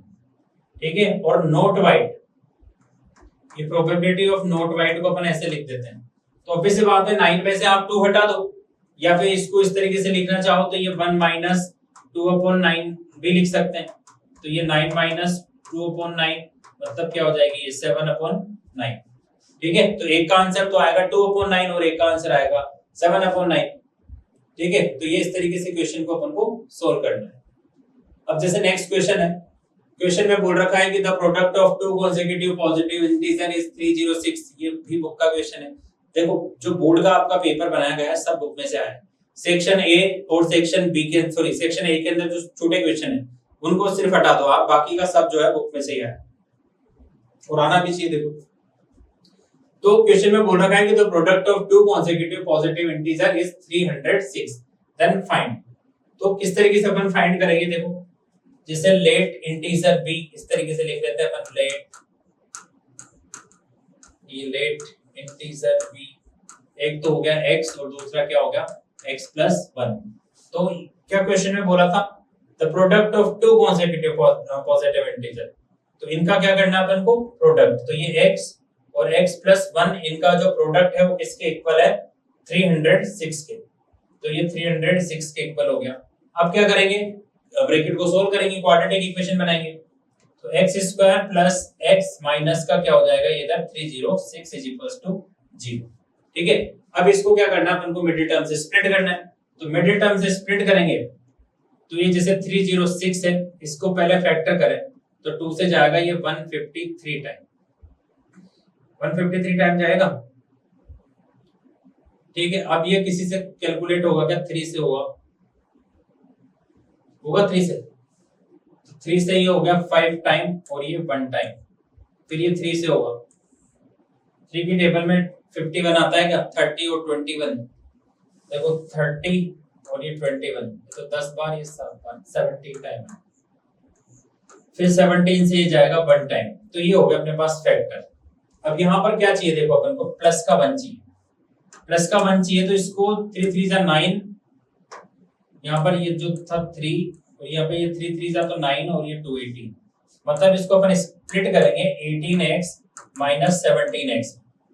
ठीक है, तो क्या आ जाएगा, 1 आ जाएगा, और यहाँ पर ये इधर x स्क्वायर और ये माइनस का 306 इक्वल टू 0। अब आगे इसको सोल्व करेंगे, देखो तो क्या होगा, ये x तो कॉमन आ गया, तो x प्लस 18 माइनस 17, तो यहाँ से भी ये x प्लस 18 ही लिखना पड़ेगा, इज इक्वल्स टू 0। तो x प्लस 18 तो एक नंबर हो गया जो कॉमन है, और x माइनस 17 दूसरा नंबर हो गया जो कि कॉमन के अलावा नंबर बच रहा है। अब यहाँ पर देखो क्या होगा, इन दोनों को अलग अलग अपन 0 के इक्वल करेंगे, तो अपना x जो है वो क्या होगा, x प्लस 18 इक्वल टू 0, मतलब x की वैल्यू आएगी माइनस का 18, और x माइनस 17 इक्वल टू 0, मतलब x की वैल्यू आएगी कितनी, 17। अपन इसको लेंगे, इस वाली वैल्यू को नहीं लेंगे, क्योंकि अपन से पूछा क्या है, पॉजिटिव इंटीजर। तो एक जो वैल्यू है वो तो क्या होगी, x तो क्या हो गया 17 हो गया, दूसरा क्या था x प्लस 1 था, मतलब ये क्या हो गया 17 प्लस 1 मतलब 18, मतलब अपने नंबर क्या होंगे 17 और 18 होंगे। ठीक है, ये इस तरीके से इसको कैलकुलेट करना है। अब अपना नेक्स्ट क्वेश्चन देखते हैं अपन। नेक्स्ट क्वेश्चन में देखो क्या था, नेक्स्ट क्वेश्चन में है अपने पास कि इसको प्रूव करना है कि ये जो पॉइंट दे रखे हैं, these are the vertices of the equilateral triangle. और वर्टिसेस जो है, अगर ये इक्विलेटरल ट्रायंगल है तो इसमें क्या करना पड़ेगा अपन को, तीनों साइडें क्या आनी चाहिए, इसकी इक्वल आनी चाहिए। तो जैसे मैं यहाँ पे आपको डायग्राम में बना के बताता हूँ कि जैसे मान के चलो कि ये कोई इक्विलेटरल ट्रायंगल है ABC। ठीक है, अब इसके जो वर्टेक्स अपन को दे रखे हैं, क्या क्या दे रखे हैं, देखो एक तो है माइनस का 2 और 0, यहीं से स्टार्ट कर लेते हैं A से। तो ये तो हो गया माइनस का 2 और 0, दूसरे में था शायद से 2 0, और थर्ड वाले में जो था वो क्या था, थर्ड वाले में था 0 और 2 रूट 3, ये 0 और यहाँ पर ये 2 रूट 3। ठीक है, अगर अब ये इक्विलेटरल ट्रायंगल है तो यहाँ पे लिखेंगे कि if triangle ABC is equilateral,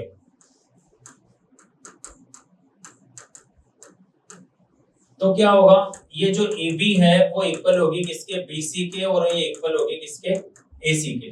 ठीक है, ये तीनों की जो डिस्टेंस है वो इक्वल होगी। अगर ये इक्वल आ रही है, इसका मतलब अपन कह देंगे कि ये जो ट्रायंगल है वो कैसा ट्रायंगल है, इक्विलेटरल ट्रायंगल। ठीक है, अब इसको अपन को प्रूफ करना पड़ेगा। तो इसकी साइड अपन निकालेंगे AB, जैसे ये रूट के अंदर अपन इसको निकालेंगे तो x2 माइनस x1 होता है, तो यहां से इसको जब सोल्व करेंगे तो जैसे ये x2 माइनस x1 हो गया, तो ये हो जाएगा 2 प्लस 2 का स्क्वायर प्लस इधर तो 0 माइनस 0 ही आएगा, मतलब ये क्या आ गया, रूट के अंदर 4 हो गया, इसका स्क्वायर मतलब वैल्यू क्या आएगी, 4 आएगी। मतलब AB जो है उसकी डिस्टेंस कितनी आ रही है, 4 आ रही है। अब ऐसे किसकी डिस्टेंस निकालेंगे, BC की डिस्टेंस निकालेंगे। अब BC की डिस्टेंस निकालेंगे तो B और C को लेंगे, इन दोनों को, तो यहाँ पर ये 0 माइनस 2 का स्क्वायर प्लस 2√3 माइनस 0 ये इसका स्क्वायर, इसको कैलकुलेट करेंगे तो माइनस 2 का स्क्वायर प्लस ये 2√3 इसका स्क्वायर, ठीक है। तो माइनस 2 का स्क्वायर करोगे तो क्या आएगा 4 होएगा, प्लस यहां पर इसका स्क्वायर करोगे तो 4 इंटू 3 12 होएगा, ठीक है। 4 इंटू 3 12 हो गया, ये रूट के अंदर है तो ये फिर रूट के अंदर क्या हो गया 16, मतलब ये भी क्या आ गया 4 आ गया। मतलब AB और BC जो है वो तो क्या आ रहा है 4 4 आ रहा है। अब बात करते हैं अपन AC की, तो AC की भी बात कर लेते हैं। AB हो गया, BC हो गया, AC को यहाँ पे सोल्व कर लेते हैं। तो AC ये रहा यहाँ पर, तो ये रूट के अंदर जैसे इसको इसके साथ कैलकुलेट करेंगे तो ये 0 प्लस 2 का स्क्वायर हो जाएगा और इधर ये 2√3 माइनस 0 का स्क्वायर हो गया। इसमें भी मैंने क्या लगा दिया x2 minus x1 y2 minus y1। तो यहाँ पर देखो वैल्यू क्या आएगी, यही आ रही है, इधर 2 का स्क्वायर आएगा प्लस ये 2√3 का स्क्वायर आएगा इधर यहाँ पे। तो 2 का स्क्वायर तो रूट के अंदर क्या हो गया ये 4 प्लस ये भी क्या हो गया 12, ठीक है। वापस से उसी टाइप की वैल्यूज आ रही है, तो उसी टाइप की वैल्यूज आ रही है तो रूट का 16 होगा और रूट का 16 होगा तो 4 आएगा।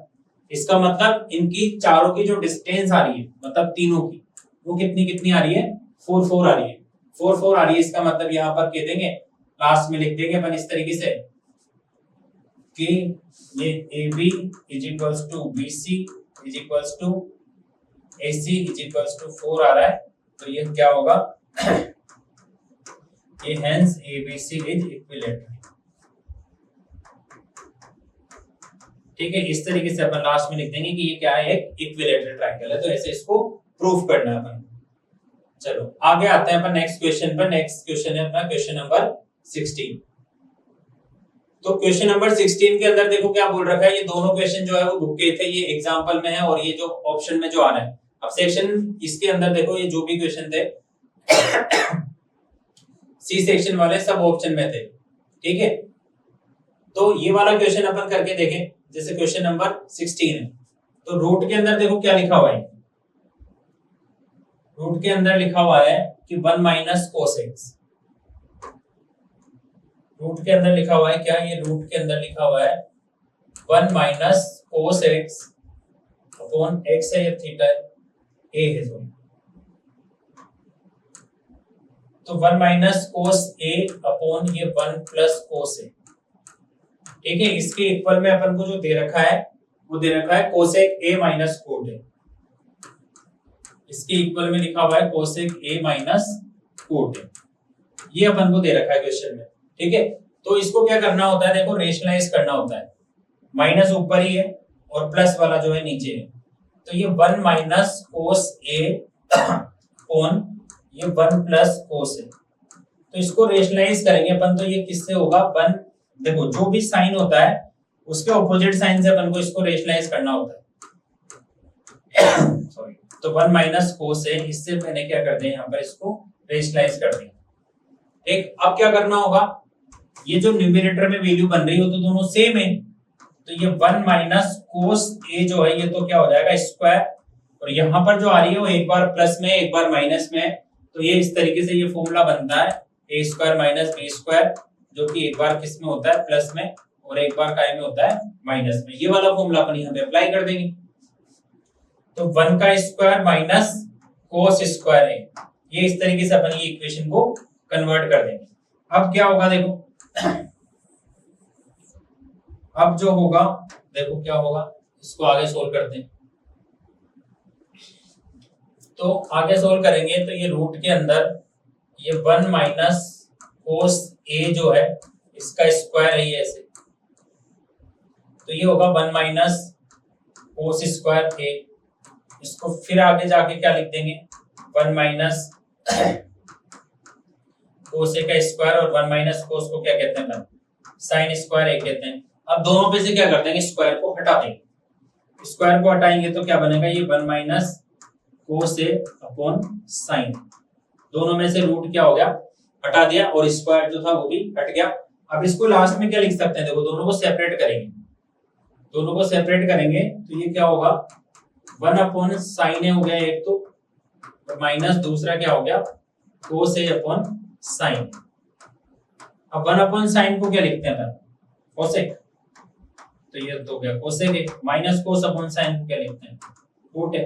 लाना क्या था बताओ, लाना क्या था, लाना यही था, ये रहा यहाँ पे cosec A, cosec A minus cot A, ये लाना था, यही अपने पास सोल्व में आ रहा। ठीक, जैसे दूसरा क्वेश्चन है, ये भी ट्रिग्नोमेट्री का क्वेश्चन है, इसमें क्या करेंगे अपन a प्लस बी का होल स्क्वायर करेंगे। यहाँ पे थोड़ा बता देता हूँ, ये क्या हो जाएगा sine square a plus cosec square a plus 2 sine a cosec a, एक लाइन तो ये हो जाएगी। ऐसे इधर इसको करोगे आप तो cos square a plus sec square a plus 2 cos a और ये सेक a, ये हो गया। अब जिसमें क्या होगा देखो, ये और ये दोनों मिला के तो क्या हो जाएगा, 1 हो जाएगा इसका, साइन स्क्वायर ए प्लस कोस स्क्वायर, ठीक है। और ये तो कट ही जाएंगे, तो ये प्लस 2 हो जाएगा। ये साथ में इसको क्या लिख सकते हैं अपन, 1 माइनस कोसेक को क्या लिख सकते हैं अपन, उधर जाके चेंज करेंगे तो ये हो गया, इसको लिख सकते हैं अपन 1 प्लस टेन स्क्वायर है, तो ये 1 प्लस टेन स्क्वायर है, और एक दूसरा हो जाएगा 1 प्लस कोट स्क्वायर है। देखो कोसेक को तो कोट में चेंज कर देंगे, ये जो दे रखा है कोसेक, और ये सेक को जो है टेन में कन्वर्ट कर देंगे, तो ये सारा मिला के क्या हो जाएगा 7 हो जाएगा। ठीक है, तो ये इस तरीके था, एक क्वेश्चन मैंने आपको सोल्व करके बता ही दिया। अब जैसे नेक्स्ट क्वेश्चन है, अब जो नेक्स्ट क्वेश्चन है अपने 17 वाला, अब देखो फिर वापस जैसे ये 17 है, एक में तो अपन को क्या पता करना था, ये रहा, एक में तो पता करना है अपन को मीन, ये बुक का क्वेश्चन है एज इट इज, और दूसरा क्वेश्चन देखो यहाँ पर ये रहा, इसका मोड का क्वेश्चन ये रहा। ठीक है, तो ऑब्वियसली बात है मोड का क्वेश्चन जो है आपके लिए ज्यादा सुटेबल है, क्योंकि मोड में क्या होगा ना, तो टेबल के अंदर अपन को कुछ करना, ठीक है, और सीधी सीधी मैक्सिमम फ्रीक्वेंसी देखनी है। देखो क्या है मैक्सिमम फ्रीक्वेंसी इसकी, ये 45, तो ये सारी जो वैल्यूज जो है वो क्या देगा, ये 45 वाली जो है वैल्यूज देगी। मतलब क्या क्या चाहिए होता है देखो इसके अंदर, मैं आपको कैलकुलेट करके बताऊं। देखो L चाहिए अपने को, एक तो क्या चाहिए L प्लस, ये फॉर्मूला हो गया अपने पास कि F1 minus F0 2 of F1 minus F0 minus F2, ठीक है, ये इसका क्या हो गया फॉर्मूला हो गया, और साथ में यहाँ पर क्या आता है H भी आता है।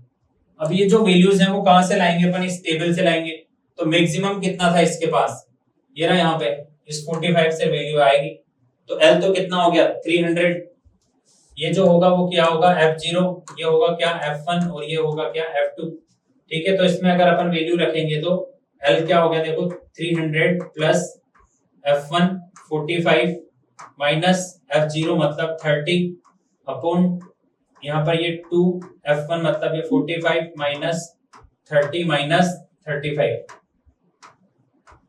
ठीक है। साथ में यहाँ पर इनके बीच का गैप जो है वो कितने का है 100 का है, तो इसको क्या करना है अपन को कैलकुलेट करना है, ठीक है। तो 45 में से देखो 15 बच जाएगा, ये मल्टीप्लाई हो जाएगा, इसको आगे तो कैलकुलेशन है। मेन जो है आपको इसमें ध्यान रखना है कि ये जो F1 F0 और F2 होता है वो किस तरीके से अपन कैलकुलेट करते हैं, वो फॉर्मूला अभी मैंने बताया ये वाला इस तरीके से, ठीक।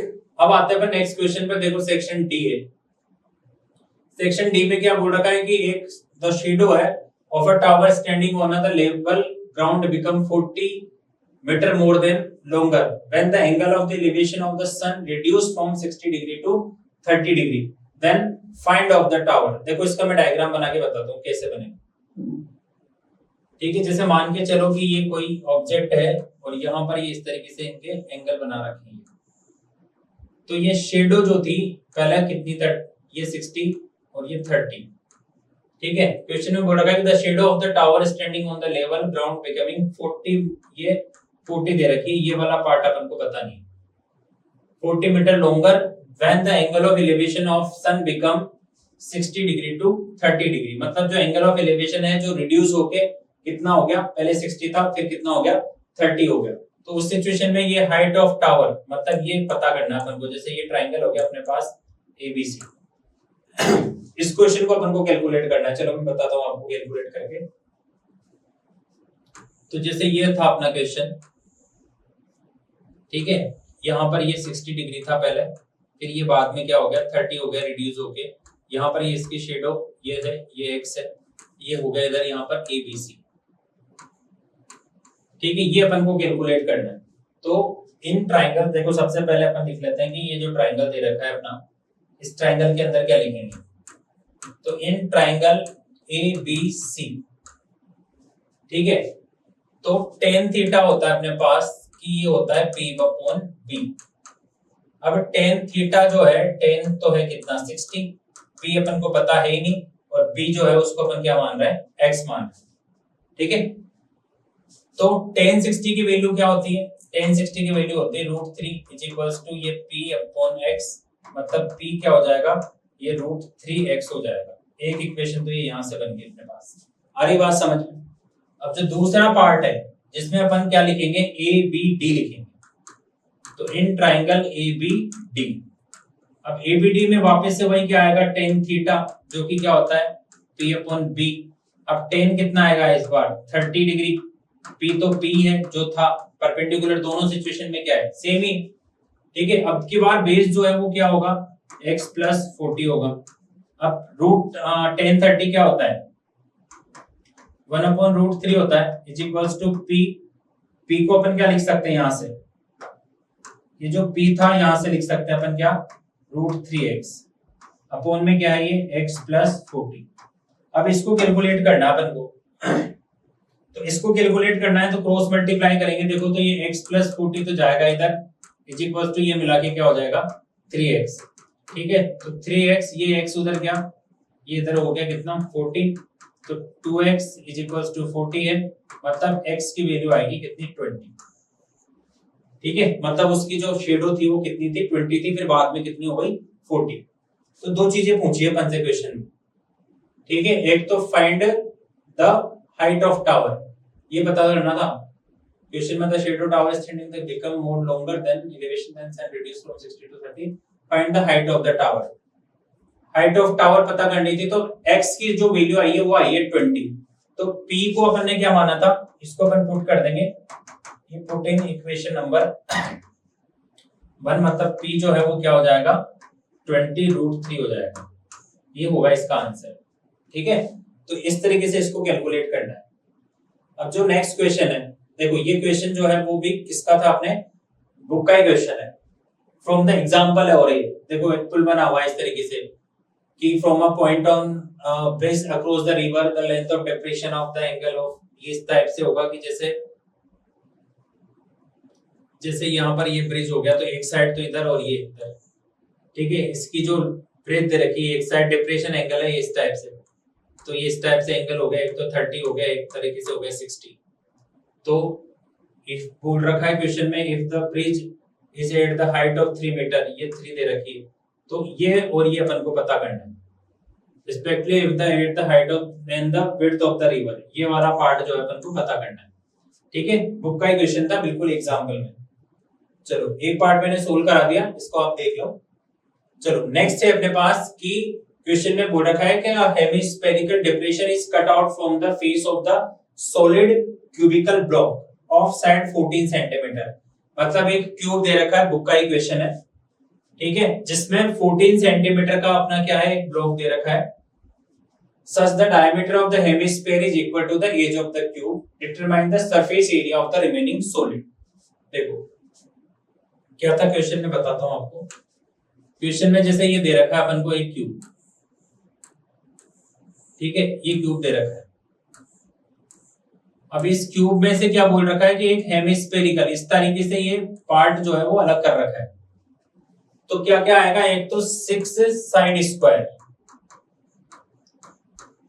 ठीक है, प्लस यहां पर जो हेमिस्फीयर है उसका सरफेस एरिया हो गया ये 2 पाई आर स्क्वायर, और इसका जो बेस एरिया होगा वो क्या होगा पाई आर स्क्वायर, ठीक है। ये इसमें से क्या करना पड़ेगा, ऊपर का पार्ट जो है रिमूव हो रहा है, तो यहाँ पर साइन का आएगा, यहाँ पे साइन आएगा का माइनस का, ठीक है। तो एक तो इसमें वैल्यू रखनी है अपन को। अब क्वेश्चन जो अपन को पहले दे रखा था, जैसे बुक में दे रखा वहां पे 7 दे रखा है हाईएस्ट डायमीटर, यहाँ पे अपन को क्या दे रखा है, depression cut out from the cubical box such edge the 7, देखो डायमीटर उसमें 7 था, यहाँ पर 14 दे रखा है, तो रेडियस जो है वो क्या आ जाएगी 7 आएगी इसकी। r इज इक्वल टू क्या लिखना पड़ेगा 7, साइड जो है a वो कितनी आएगी 14, इसको कैलकुलेट करना है। देखो तो ये 6 साइड की जगह पर 14 लिखेंगे, तो ये 14 का स्क्वायर यहाँ से एक पाई आर स्क्वायर बचेगा, तो पाई जो है वो 22/7 और आर की जगह पर क्या लिखेंगे 7 लिखेंगे। इसको कैलकुलेट करना है। तो ये देखो ज्यादा बड़ी कैलकुलेशन इस क्वेश्चन में थी नहीं। 6 इंटू 14 का स्क्वायर होता है 196 प्लस ये इधर इसको मल्टीप्लाई करेंगे तो ये 154 होगा। ठीक है, इसको कैलकुलेट कर लेंगे, आंसर आ जाए, ज्यादा बड़ा नहीं था। चलो नेक्स्ट में बोल रखा है कि ये जैसे बोल रखा है कि a pen stand made of wood in the shape of cuboid, ये भी बुक का ही क्वेश्चन है। बुक ये जो क्या कहते हैं पेन स्टैंड का, इसमें फोटो नहीं दे रखा, डायग्राम नहीं दे रखा, बाकी जैसे बिल्कुल वही क्वेश्चन है। तो ये क्यूबॉइडल हो गया एक तरीके से, इसकी लेंथ ब्रेथ और हाइट दे रखी है, ठीक, और जो है इसकी रेडियस दे रखी है 0.5 और डेप्थ दे रखी है कितनी, ये यहाँ पे देखो ये रेडियस होगी, ये इसकी हाइट होगी। तो वॉल्यूम ऑफ जो अपने पास वो बचेगा, ये रहा, find the volume of wood the entire pen stand. ठीक है, तो पेन स्टैंड वाला ही क्वेश्चन है, जिसमें मैं थोड़ा थोड़ा बताऊं आपको। इसके अंदर अपन को क्या करना था, ठीक है, जैसे ये क्यूबॉइडल बॉक्स हो गया अपने पास ये, तो इस तरीके से ये पेन स्टैंड बने हुए हैं। तो volume of cuboid volume of cuboid में से माइनस करना था अपन को किसको, जैसे क्या शेप बन रही है यहाँ पे, वॉल्यूम ऑफ क्यूबॉइड में से किसको अपन काट रहे हैं, the pen stand wood the shape of the cuboid in the four conical definition. मतलब वॉल्यूम ऑफ क्यूबॉइड में से वॉल्यूम ऑफ कोन अपन को जो है वो माइनस करना है, और कितने माइनस करने हैं, कितने सारे बन रहे हैं इसके अंदर 4, तो ये हो गया क्यूबॉइड। तो वॉल्यूम ऑफ क्यूबॉइड में से माइनस करना है किसको, 4 वॉल्यूम ऑफ कोन, इसको अपन को कैलकुलेट करना है। तो वॉल्यूम ऑफ क्यूबॉइड तो क्या हो गया, ये L इंटू बी इंटू क्या हो गया H माइनस ये 4 वॉल्यूम ऑफ कोन क्या होता है 1/3 पाई आर स्क्वायर H। इसके अंदर वैल्यू रखनी है बिल्कुल, तो इसके अंदर वैल्यू रखनी है। तो L into B into H तो क्या है, देखो क्वेश्चन में जो दे रखा है अपन को, क्या क्या दे रखा है 15, 10 और 3.5। तो ये तो हो गया 15 इंटू 10 इंटू 3.5 माइनस ये 4/3 पाई जो है क्या हो गया 22/7 इंटू रेडियस जो दे रखी है, देखो क्या दे रखी है रेडियस 0.5, तो रेडियस क्या हो जाएगी ये 0.5 इंटू 0.5 इंटू h जो दे रखी है, डेप्थ दे रखी है इसकी कितनी 1.4, इसको अपन को कैलकुलेट करना है। ठीक है, तो ये आप देख लेना आगे। चलो अब आता है अपने पास लास्ट क्वेश्चन है एक तरीके से, क्वेश्चन नंबर 20। अब देखो क्वेश्चन नंबर 20 में भी एक पार्ट में तो अपन को क्या फाइंड आउट करना है, obtain representing the measure correct the nearest in the data obtain. एक तो मोड फाइंड आउट करना है, देखो ये रहा क्वेश्चन का। अब आप इसको यूं समझो कि अगर ये मोड फाइंड आउट करना है तो 4 नंबर का क्वेश्चन है, इतने इजी क्यों दे रखा है। अब इजी इसलिए दे रखा है कि यहाँ पर आपको जो फ्रीक्वेंसी दे रखी है ना बेटा, ये रेगुलर नहीं है। ठीक है, तो यहाँ पर आपको अगर आपने इसको बिना रेगुलर करा क्वेश्चन को अटेन किया है तो वो क्या कर दिया है, गलत कर दिया है, क्योंकि आपको सिर्फ फॉर्मूले के नंबर मिलेंगे। आपको यहाँ पर क्या करना होगा, पहले इस फ्रीक्वेंसी को इक्वल करना पड़ेगा। जैसे इसी का जो सेकंड पार्ट है, इसमें अपन को स्टेप डेविएशन मेथड से करना है, तो ऑब्वियसली बात है कोई भी स्टूडेंट होगा किसको ऑप्ट करेगा, वो मोड वाले पार्ट को, और मोड वाले पार्ट को ऑप्ट करेगा तो यहाँ पर क्या करेगा, मिस्टेक करेगा। और ऑब्वियसली बात है आप लोगों ने क्या करा है वो तो आप ही जानो, पर यहाँ पर इस फ्रीक्वेंसी को क्या करना पड़ेगा, उसको रेगुलर करना पड़ेगा, उसके बाद जो है क्वेश्चन को सोल्व करना होगा। ठीक है, मैं बताता हूँ आपको कि किस तरीके से अपन इस फ्रीक्वेंसी को रेगुलर करेंगे। तो जैसे यहाँ पे अपन को दे रखा है कहां से 118 से, तो इसको अपन ऐसे लिखेंगे 117.5 से 126.5। ठीक है, अब बुक में था ऐसा क्वेश्चन, पर उस वाले क्वेश्चन में अपन को मीन फाइंड आउट करना है, मोड नहीं फाइंड आउट करना था, और हो सकता है शायद मोड ही पता करना, मुझे गलत ध्यान रह गया होगा। तो ये अगला जो है ये 135.5 है। ठीक है, यहाँ पर ये हो जाएगा 126.5, फिर ये 135.5 से अगला है 144.5, तो ये 144.5, फिर अगला 144.5 से क्या हो गया 153.5 153.5, फिर अगला क्या होगा 153.5 से जो लास्ट वाली वैल्यू है 162.5। तो ये तो हो गया अपने टेबल को पहले इंटरवल को इक्वल करना पड़ेगा। ठीक है 3 5 12, ये है 3 5 12, ये 6 और 4 ये दे रखा है।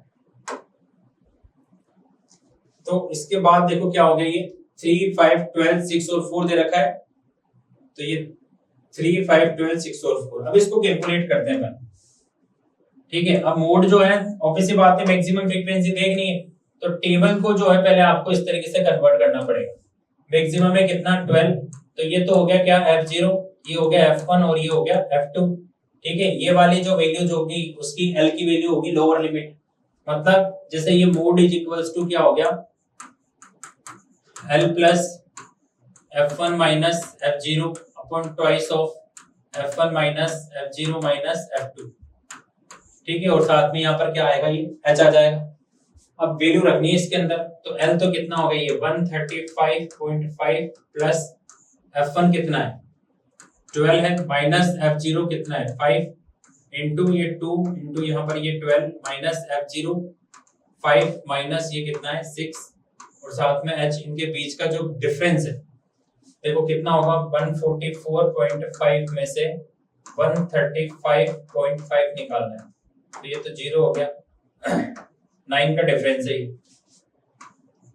ठीक है, तो इसको कैलकुलेट करना अपन को। तो बाकी तो देखो मेथड जो है वो इस टाइप से होगा, इसे मैंने आपको क्वेश्चन को सोल्व करा दिया। ठीक, तो ये था अपना आरबीएससी बोर्ड का सैंपल पेपर नहीं, पूरा बोर्ड का पेपर। ठीक है, जो मैंने आपको यहाँ पे सोल्व करवाया है। और देखो आप मैच करके देखना कितने क्वेश्चन आपने सोल्व करे। बहुत सारे क्वेश्चन ऐसे थे जो निशांस डिजिटल से ऑलरेडी जुड़े हुए हैं, निशांस की ऐप जो है उन्होंने टेस्ट सीरीज के क्वेश्चंस वहां पे उन्होंने सोल्व किए होंगे। तो कुछ क्वेश्चन जो है एज इट इज जो है आपके बोर्ड के पेपर में भी आए हुए हैं। ठीक है, तो आगे के भविष्य के लिए आपको शुभकामनाएं देता है निशांस डिजिटल। ठीक है, थैंक यू।